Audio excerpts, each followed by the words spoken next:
For millions of us, they're the first thing we put in each morning and the last thing we take out at night. But these tiny flexible discs, they're so much more than just an alternative to glasses.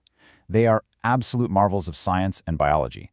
So let's dive in and explore the incredible unseen science packed into every single contact lens. It seems so simple, right? You just pop it in and boom, you can see. But underneath that clear little surface, there's this delicate partnership happening between a highly sophisticated medical device and one of the most sensitive parts of your entire body. So let's peel back the layers on that relationship.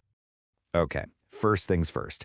It is so important to understand that not all lenses are the same. Not even close. The technology has evolved like crazy to cater to a huge variety of needs, which means there's a specific design and a specific material for pretty much every single eye out there. So the main categories really just come down to their material. You've got hard lenses, you'll often hear them called RGPs.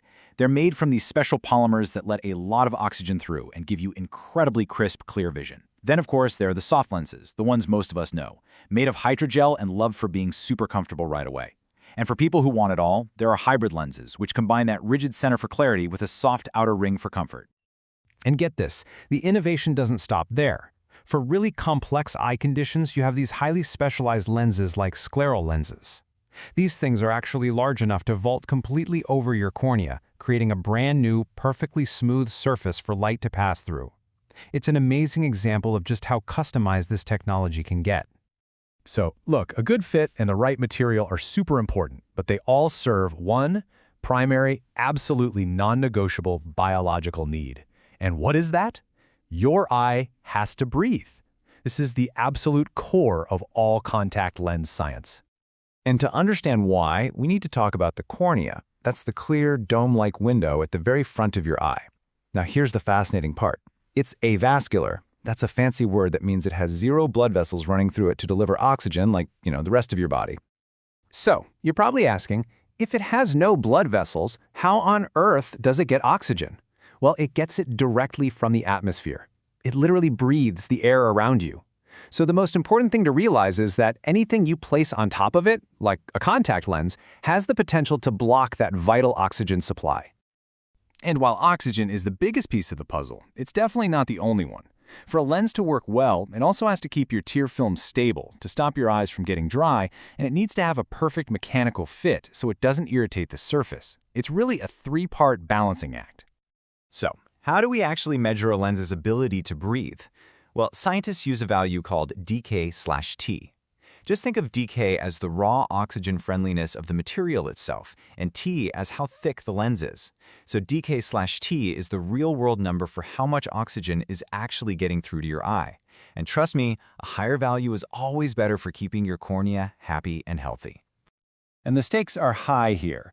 When the cornea doesn't get enough oxygen, a state called hypoxia, it can actually swell up, which is a condition called edema. Over time, your body might even try to fix the problem by growing new, unwanted blood vessels into the cornea. High-oxygen lenses prevent all of this, and that's what ensures safe, comfortable wear. This brings us to a really critical topic. We've seen what the ideal partnership looks like, but what happens when that balance is broken? What happens when good lenses go bad, whether it's from a poor fit, the wrong material, or frankly, just bad habits? Well, the problems can range from those hypoxia issues we just talked about, all the way to inflammatory responses like giant papillary conjunctivitis or GPC. You can also get this gunk, deposits of proteins and lipids from your own tears building up on the lens. And in the worst-case scenarios, you can face truly serious, sight-threatening infections. All of these are serious, but one complication really stands out from the pack. It's the single greatest risk to a contact lens wearer's vision. So what is it? It's called microbial keratitis. This is a severe infection of the cornea itself, and it's almost always tied to our own behavior. Things like poor cleaning habits, sleeping in lenses that aren't approved for it, and, this is a big one, letting your lenses get anywhere near tap water. And even something that seems kind of minor, like protein buildup, isn't just about comfort or blurry vision. That buildup creates a rough surface that can irritate your eye for sure, but more importantly, it can become a perfect breeding ground for harmful bacteria, which dramatically increases your health risks. Okay, so after all of that, you might be feeling a little nervous. But here's the really good news. Preventing these complications is almost entirely in your control. It all comes down to following a few simple, scientifically backed rules. Here they are, the 4 golden rules. 1. Always use the proper recommended cleaning solution for your specific lenses. 2. Never, and I mean ever, let tap water touch your lenses or your case. It is swimming with microorganisms that can cause devastating infections. 3. Replace your lenses right on schedule. Don't try to stretch it an extra day or week. And 4. Avoid sleeping or even napping in your lenses, unless your doctor has specifically prescribed a lens that's approved for overnight wear. Which brings us right to our final question. It is so easy to think of contact lenses as just simple pieces of plastic, but they're not. They're sophisticated medical devices that are sitting directly on living tissue. Once you understand the science, the need for oxygen, the risk of hypoxia, the threat of infection, it really reframes everything. So, take a second and ask yourself, are you giving your medical devices the care they truly require?